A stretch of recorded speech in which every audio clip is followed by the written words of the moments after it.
Hello, you are listening to Talk the Line, your weekly podcast all about celebrity obsession. Usually we're talking to musicians, sometimes comedians, about things that they are passionate about, the sort of stuff that they sit at home doing and don't really talk about in interviews usually, but we sit down for about 45 minutes and get all the dirt on it. It's never really dirty, it's always just really lovely.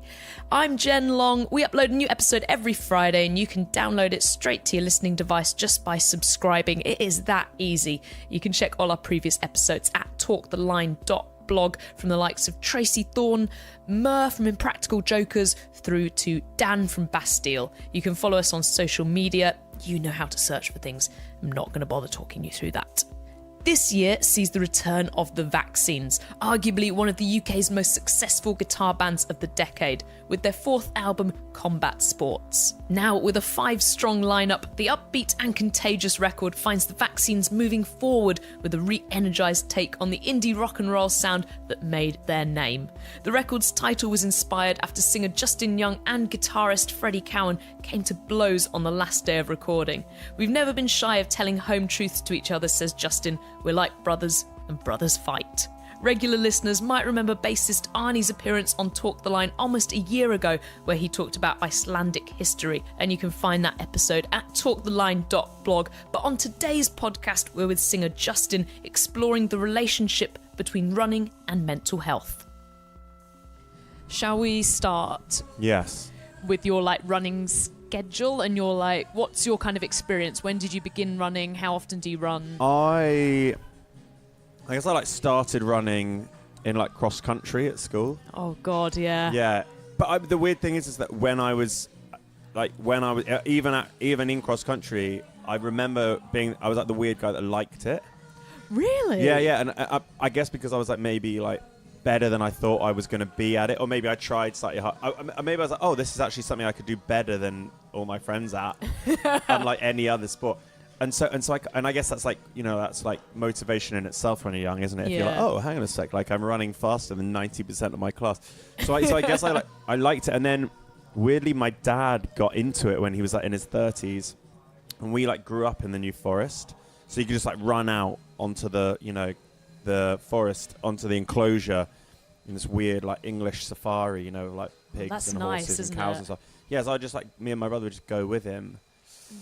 And then it just became it's become on and off. I guess there's been periods in my life where I've been less good about it, but it just became my default setting to get some, or my default option to getting some air in my lungs. I suppose if you've done something as a child or in your teens, you don't have to break into it, do you? Yeah, there's not that hurdle, mental hurdle. I think that's a really big thing. Most of my friends obviously hate running. Yeah. Well, I get more and more people getting into it on there, but still, I'd say the majority of my friends hate running. I think I'm lucky that as you say, I broke into it slowly over time. I never had to go out for my first run at age 27 or something. Yeah.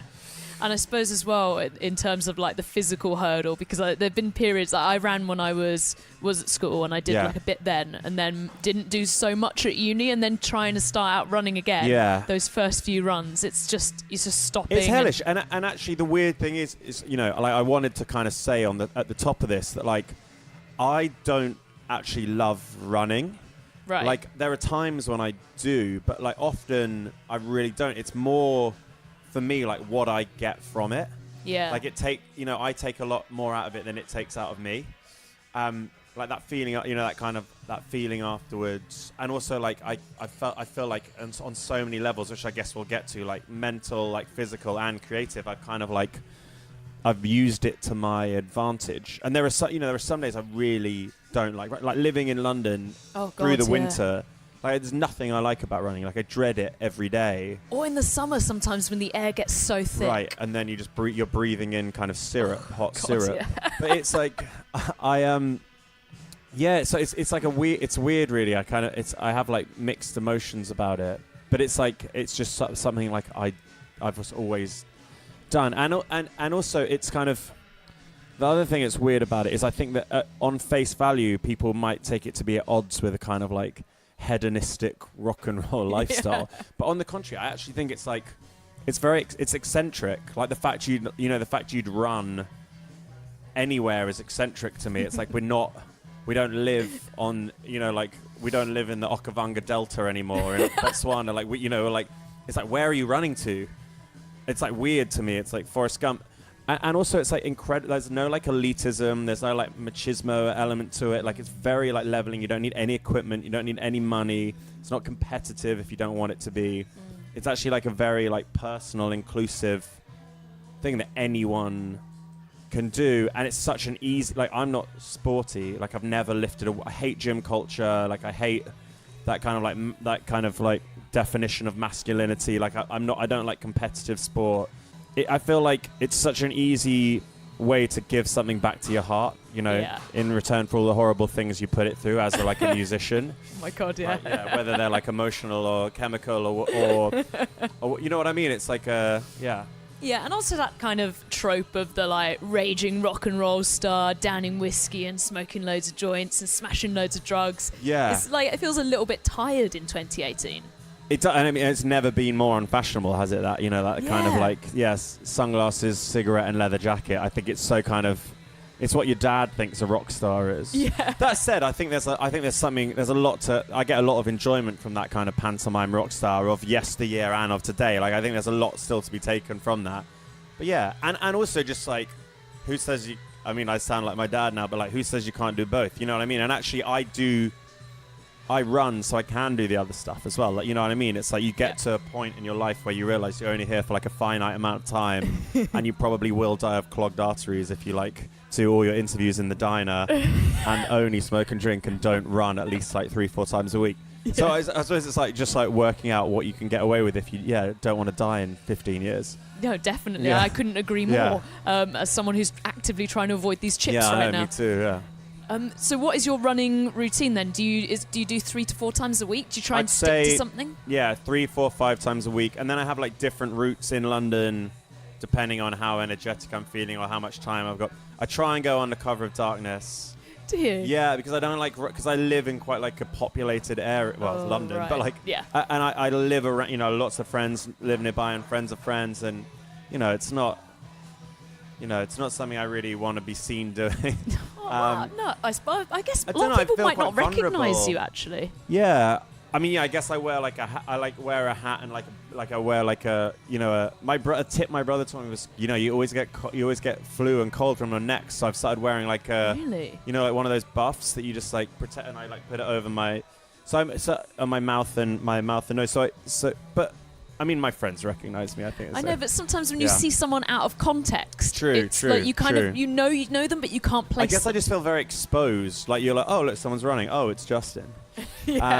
So I guess, so I try and run on the cover of darkness, and then I have like different routes depending on... So all your routes, are they all kind of like safe street routes then?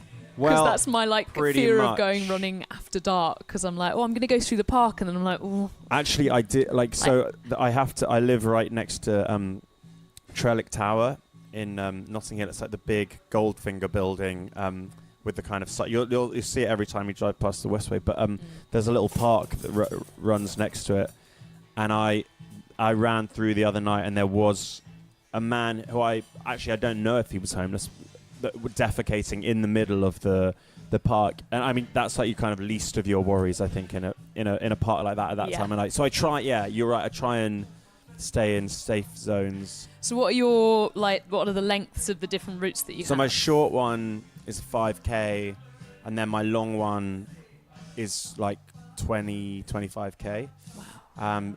It's quite long, isn't it? Yeah. Well, I've done like a bunch of marathons. Did an ultra marathon. Oh no, you did not. Yeah, I did it in South Africa with my brother's my brother who I now live with is really into he's like Ironman and triathlon and all sorts. So I kind of get swept up in his enthusiasm. So when he's done like 20 marathons or something, and he's younger than me. So when he says that he's going to do something, I'll once every 3 years I'll be like, okay, I'll do that too. So I've done like Barcelona, London, Florence, and Two Oceans, which is like from the Atlantic to the Pacific in Cape Town. Oh my goodness. Yeah. So how far is that? Is that a marathon? So it's like an ultra marathon. Yes, an ultra. So it's like 56k, I think. Oh. Is that the longest ultra you've done? Yeah, my brother's done like Comrades, which is like 90. He's doing Marathon des Sables, where you get like have you heard that there's this urban myth about this guy who did marathon sub, which is basically a desert run. You do a marathon every day in the desert, but you've only allowed 2 liters of water a day. Someone's told and me you're supposed to about that. carry your stuff. And I'm sure this isn't true, but the story goes that he like ended up, he got lost and there's a sandstorm, and he took refuge in this church, and he was like, fuck it, I'm gonna die, so he like slit his wrists, but his blood was so congealed because he was so dehydrated that he didn't bleed out, and he was like, fuck it, I'm gonna like try and continue, and then survived, and yeah, supposedly. Doesn't sound... To me, it sounds like a lie, but I think it's a good story, right? It's a great story. Yeah, I mean, the dedication shown there, not just to running, but to life. So for the ultra marathons, how do you prepare for that mentally? Because I feel like marathon that's all was it is, taxing isn't it? enough. Yeah. I mean, so another thing, like I don't really train for. I don't really train in the classic like, oh, I've got to do 3 months and I've got to hit that many miles on that weekend. You know, like that said, I think like they are like a test. Marathons or half marathons or whatever is a push for you. They're like kind of testament to how much further we can go as humans than we think we can. And you know, that feeling of like feeling tired, and it's actually just your like sugar reserves running out and all that kind of stuff. And like, actually, like an ultra marathon, all it really is a mental struggle. You know, it's kind of. I love how casual. All it really is just mental. Thanks, man. But you get to, but you do. I guess you like get to that point. I'm gonna wait till you ask me a question before I have a mouthful. We can pause if you want. No, because I shouldn't even need to anyway.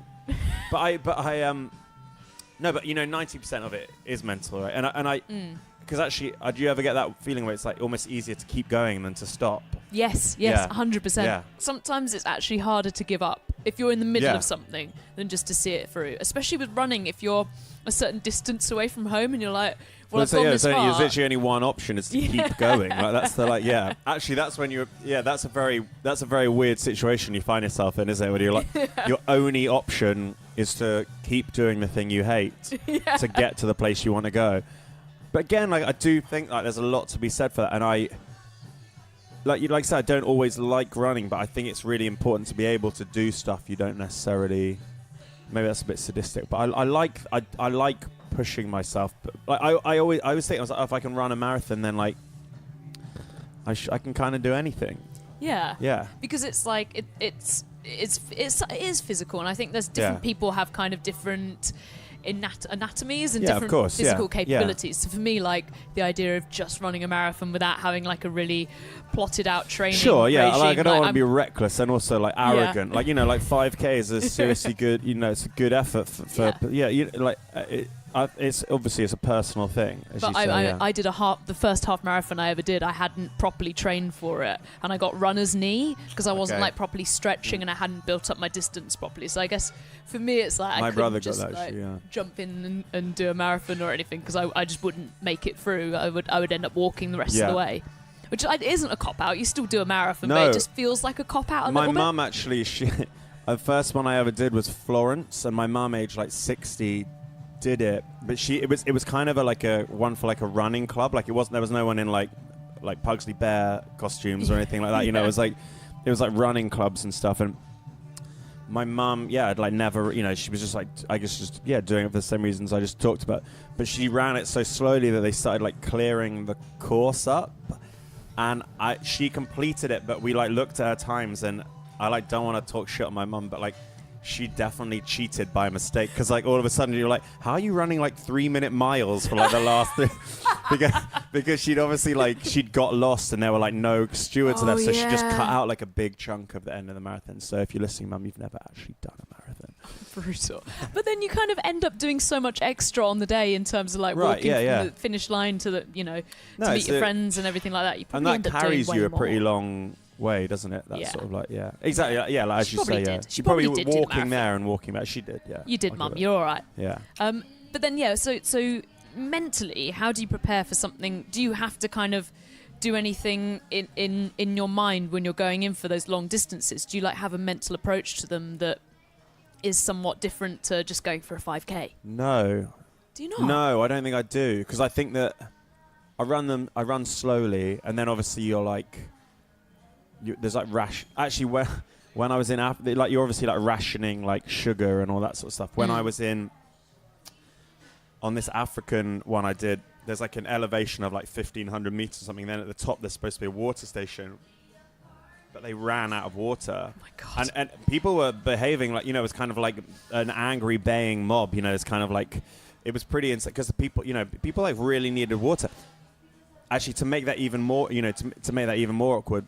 Actually, what was really horrible, it's one of the horrible things about going to places like South Africa is we were like running and kind of like pouring bottles of water over our heads to cool us down, and then there were like like kids from the township kind of like running up and begging for the water and stuff, which is like, obviously really is a horrible thing. Because so they're like experiencing at the moment such a shortage, aren't they? They actually had like a day zero. Yeah. Like there's people who are like, you can't even have water to wash. Right, exactly. I think that's like it's just insane in a modern and so sort of country.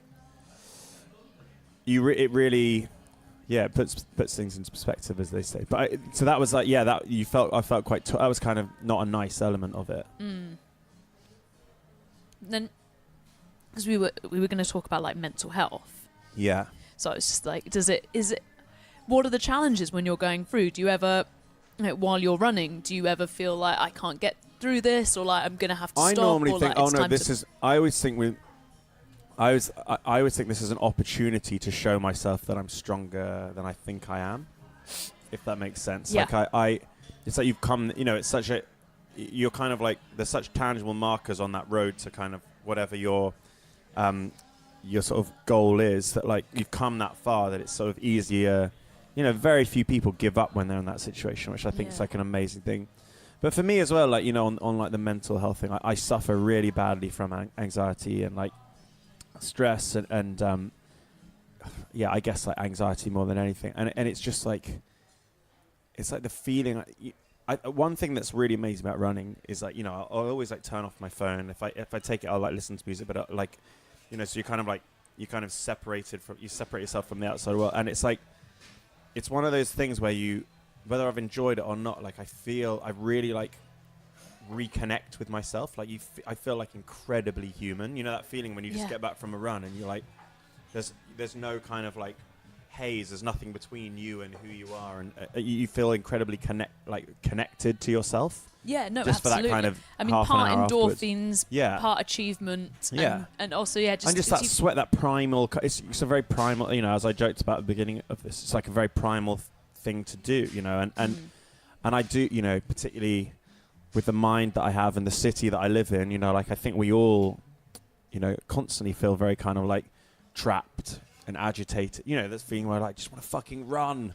I just want to run away, not like put on my trainers and run, but you just want to run away from. And I suppose as well for you, and as you were saying earlier about like not wanting to be seen by your friends, you do kind of live in a different space to a lot of the rest of us, where you might get recognised walking down the street, or you have sort of the eye of the media or of entertainment industry and people who are fans like on you, especially as the front man, whereas they say that running is like the great leveler. Right, exactly. And I didn't even know they said that, but that's certainly how I feel about it. And actually there's been a lot in the last like 2 or 3 years written about like the mental health of people making music. And I think something that doesn't get talked about enough is just how hard it is on the mind and heart and soul, like having people like talk about you and critique you and critique what you do, and like not necessarily seeking that stuff out, but often just stumbling across it and kind of being unable to avoid it. And it's like, it's a very music and art in general kind of, they're more often than not made by sensitive people, and it's a very hard thing to like. Obviously, it's like the best job in the world, blah blah blah. Like, but it really like takes its toll. And then as you say, like running, it is a great leveler. It kind of that's just, you do feel like very human. I feel that a bit playing football actually as well. Yeah, well, I think it's anything to do with getting out there, doing exercise, socializing with other people, the rush that you get from endorphins and from that activity. Yeah. But I think there's something about running that just the way that it is, it's sort of. It's very meditative. It's very meditative. It's very hypnotic. Like essentially that kind of, ticking over, doing the same thing again and again for like. And it is high intensity as well. Even if you're jogging, it's high intensity. I think that it. Yeah, I guess so. I guess so much of so many of my like kind of mental health problems come from a feeling of hopelessness and like not having control over a situation. And I think like when you and you know like I think the kind of like, you know, one route I'll find myself going down is like partying, for example, which I like definitely have done in times, you know, I like go out every day for 6 months in time, like in darker times and stuff. And like, that's like, you're losing control even more. Like running, I think is like an opportunity to like take some of that control back. Yeah, definitely. And it sounds like, it's funny because I guess we're talking about it.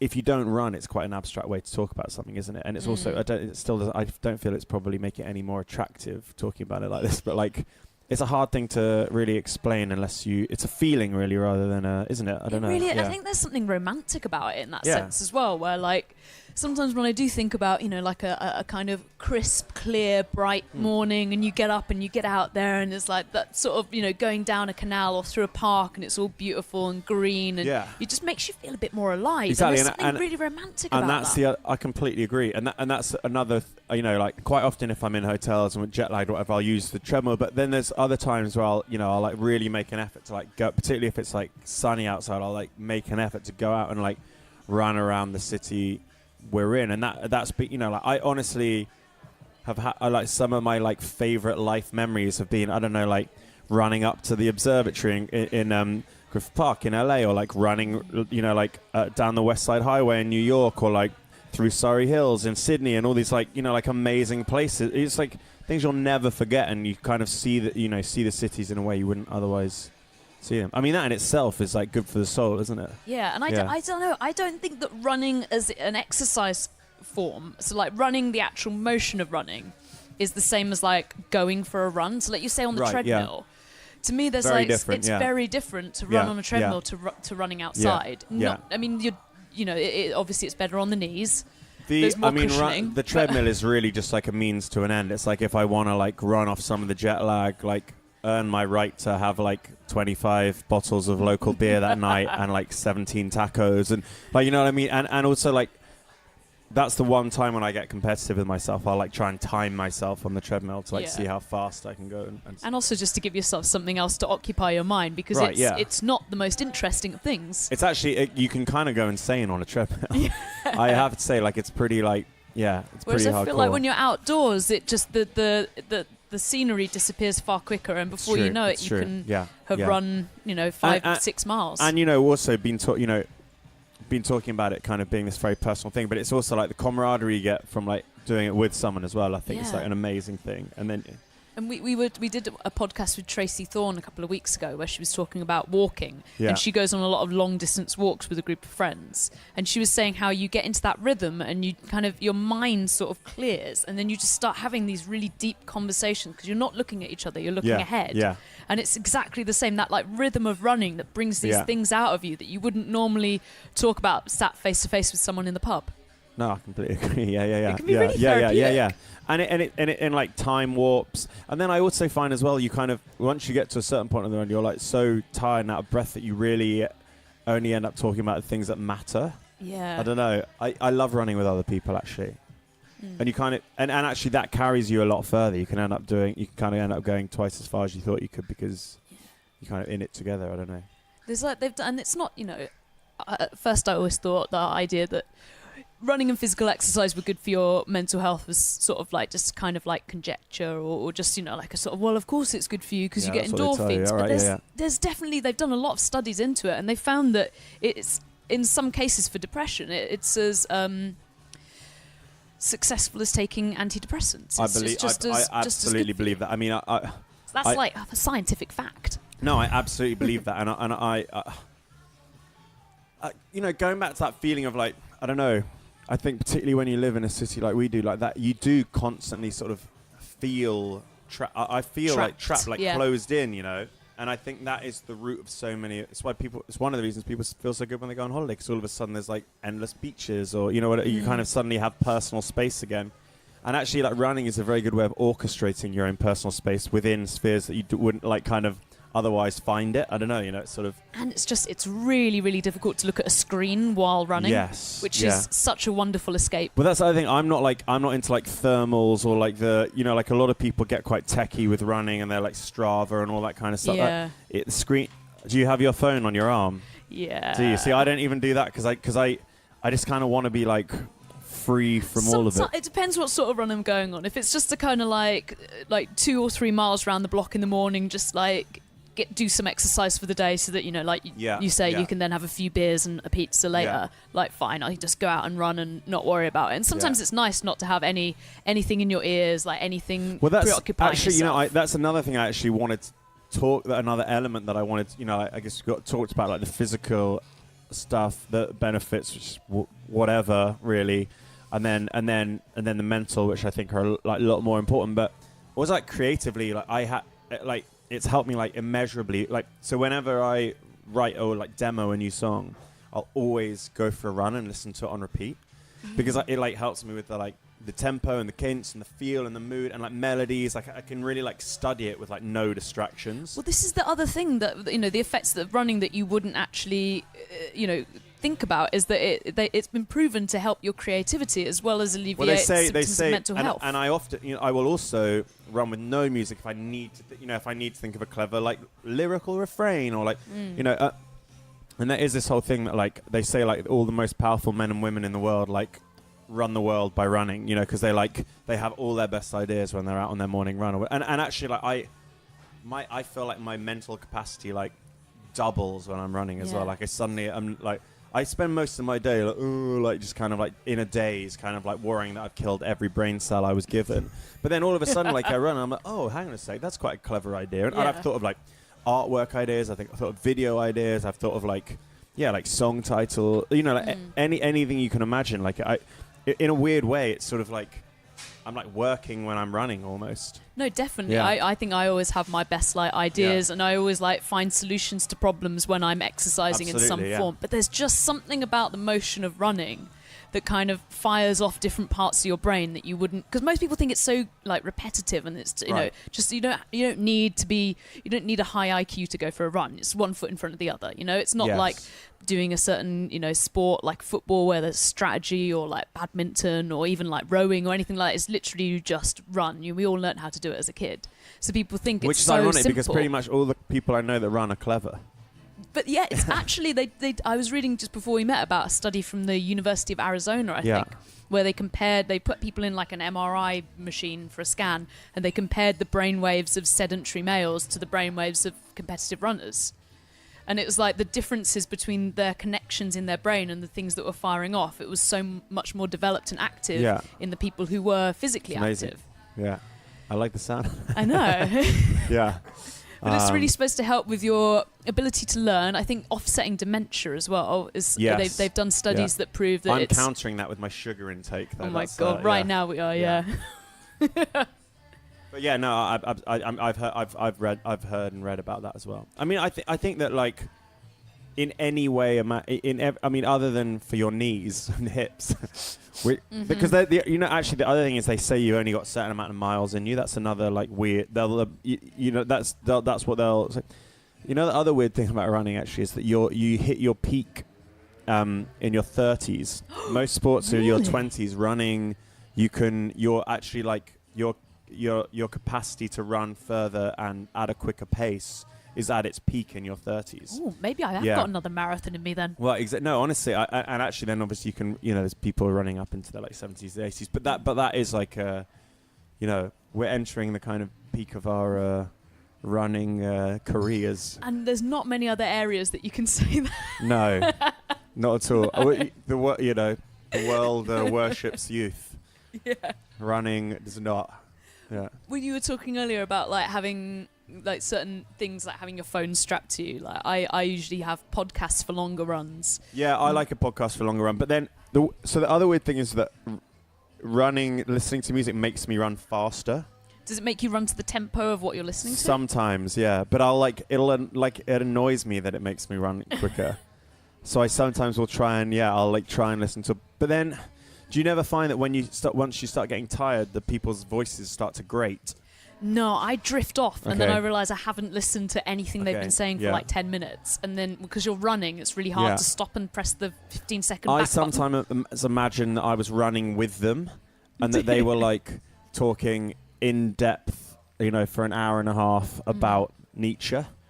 And And like, would I want my running partner to be talking about that like non-stop? You know what I mean? And then it starts getting like a bit annoyed. Like I get annoyed, but like irritated by it. I think when I did the London Marathon towards the end, I think I was about 3 miles from the finish line, and that was the point where I just couldn't deal with anything anymore. I couldn't deal with music. I couldn't deal with anything. I reached that point quite early. I think I actually can't. So when I do marathons, I can't listen to music. Like music, like really grates me after like about half. It's really weird because I guess I just like want to be like doing things at my own speed in my own world. Yeah. And they always say they're like, oh, the crowd just cheers you on. The crowd's so fantastic. You got to listen to the crowd. And then you just hit those like several mile like, shut lengths the fuck where up, there's crowd. when there's just no one around. Yeah. When you're like, this is a very uninhabited part of London. There's no one on the Isle of Dogs. Cutty grass or whatever it's called. Like Cutty sark. Cutty sark. Cutty grass. Exactly. But the crowd can't irritate me as well. Like, and actually, when I did London, I wore my name. You know, obviously, I guess everyone's got their name on their thing, right? I can't remember. You have to get it put on specially. Not a single person said my name. No, not a single person. I was eyeballing people to make them say my name because I needed it by the end so much. I was just staring people in the eyes. How quickly did you do it? 4.5 hours. That's great. That's really good. All right. Yeah, that's really good. I've only got little legs. So. No, it's really good. I'm not a quick runner either. What was your time? So I've always done about like 3:50. Oh, that's good. Yeah, it's fine. Like, really good. It's fine. It's like isn't sub 4 supposed to be really, sub really good? Sub 4 is supposedly like a marker of like a fit kind of amateur. You know what I mean? Like if you're doing that, like, oh wow, you're really. I mean, I guess anyone that does a marathon, yourself included, is very fit and healthy. But like, yeah. But then the sub 3 is really like elite, isn't it? Yeah, it really is. Yeah. That's like, I don't know, some people are just gifted though. Some people just have the ability to run fast. I'm more the tortoise. You have to like run a lot. I think you have to run a lot. You have to like put the miles in too. Yeah, I think so. I've got like friends in New York who kind of run like 80 miles a week and stuff now. Wow. Like running clubs and stuff. But even they're like embarrassed about the fact that, there is like, as I said, it's like it kind of, I guess it is at odds with the sort of like, I can't imagine any fat white family run. Like, you know what I mean? It's kind of, it is at odds with that sort of like. Do you think it's kind of an embarrassing thing? Like it's like almost. I think like some people do find it embarrassing. Reputation of vegans always talk about being a vegan and like, oh great, you quit smoking, so now you're going to talk about being a non-smoker. Well, I told someone I said I'm doing this podcast tomorrow. I have to talk about something I'm interested in, and this girl I was with was like, oh, what are you talking about? And I was like, running. She's like, change it. No. Yeah, and I was like, why? So that's awful. You can't talk about running. But no, I think it is, I think, and actually that's why, in a weird way, that's why I wanted to talk about it, because I think a lot of people do find it kind of like boring. They like roll their eyes or they'll like, yeah. And I guess that, it's that level of, there can be a certain nerdiness to it. You can get very into the tech side, and which the again I like and reject. the strategy. It's that kind. That's why I don't like. It's why something like road biking just doesn't appeal to me. That kind of like the cult. Actually, all sports really. I'm often put off by the culture surrounding them. Like you know what I mean. Like the culture of the football fan, or the culture of the like cyclist, or even like running. It's kind of. I just do it for me, really. I think, Are you one of those football fans? Are you a supporter of a team, and then the team has rivals? I am, but I don't. I can't watch it in the pub because I don't. Yeah. It's a very personal thing. But for then me. Running feels more personal than any of those sports. More so, definitely. We can't. Yeah, it's you, isn't it? You against the world. Yeah. Yeah, and I suppose it's like one of those things where once you've kind of gotten over the first initial barrier of it being horrible on your lungs, and you keep coughing up all that like phlegmy stuff, and you have to stop every 5 seconds, and a hill looks like Everest, like burning nose. Oh yeah. Once you get over that first hurdle and you realize that you can run a long distance and you can go out for half an hour, and I think once people hit that level, that's when the enjoyment really kicks in. That's when it becomes enjoyable. And actually just like like we say that even now I've been running for like over 20 years, but like I'm not that old. I've just been running since I was really young. But but I think even now, like that first 10-15 minutes of a run never gets easier. Like it's horrible. No, why is that? I've noticed it's just warming up, isn't it? I guess it's just your blood. Because I never warm up before I run. I just go straight in me and run. too. Well, again, I think that's something that you might have to start doing as you get older. Really? That's what I'm told. Because I've never stretched, never warmed up. Well, I heard that you shouldn't stretch before you run. I don't know. I think conflicting information. But no, maybe you're right. Maybe you're right. I think that you're more likely to damage your muscles by overstretching before a run because they're not warm. So they're not flexible. Well, I hate to give him too much airtime. My brother fucked his IT ban, and he's like, and so he's been seeing this. He's been seeing this guy who trained was Paula Radcliffe's trainer when she got the world record. Oh wow! And he has instructed my brother to warm up before he goes running. Yeah. I suppose warming up, but maybe they say to use those roller things. There's foam That's what rollers. he uses. Yeah. Never used one of them. I've used one that agony. But even that to me, even that, I guess it's like a warped logic. But even that to me seems like too nerdy for me. I'm like, can't go. That's not why I this is this has to be as painless, as quick and painless as possible. I can't. There's no. I don't like it to be. Other than aside from the run itself, I don't like it to be in any way kind of ceremonial. Yeah. Yeah. But you're right about the mental barrier. It's usually about 3 miles in that I'm like, oh, I'm really enjoying this now. Yeah. This is great. But I'm superhuman. I am a star. Yeah. But that first 20 on a longer run, I suppose on a shorter run you're like, well, it's nearly over anyway. But on a longer run, those first 3 or so miles, I'm like, oh God, I've got so far to go. But then by the time you hit 4 or 5, you could keep going. But there's forever. I feel like you need to edit this next bit out because I feel like we're going too deep now. But there's the anaerobic and aerobic breathing, right, which shifts after 20 minutes. So actually, there's all these theories that if you're running under 20 minutes, you're actually not really. There's basically no point in going for a run or something. Really? Yeah, because it's something to do with your oxygen and your glucose and kind of your reserves switching. I can't. But you're still expending calories. Yeah, of course. Yeah, of course. I don't know. Look, I think this should be on the deluxe package of the podcast. We've done a podcast. Right. I mean, I don't really know how much more I'm enjoying talking, but I wonder how much more we can talk about running. Maybe just tell me about have you got a best ever run? Have you got one that sticks in your mind, or a best marathon? Or? I guess as I've been lucky enough to sort of run in some insane places. I think running through the African bush was pretty amazing. And then running in Cape Town as well. And then, when you're running over Sydney Harbour Bridge or, as I say, up to the observatory in LA and places like that, they do stick in my mind forever, really. Yeah. Yeah. And I suppose it's sort of you get a different feeling out of it than just kind of driving. That is real. Because that's that's not just the endorphins you're getting from running. That's a euphoria because you're like, holy fuck, I'm in Sydney or even went on an amazing run last summer where I ran from my Airbnb in Paris along the river round, and we basically took it we were there to party. So the first day we got there, me and my friend were let's go on a run because we didn't do anything touristy or we're here for the evening, not the day, and kind of just ran around the Eiffel Tower, then the Arc de Triomphe, everything. Kind of took in everything within the space of 45 minutes of running and such. I feel I've had so many experiences like that where it's just sort of, I don't know, it's great.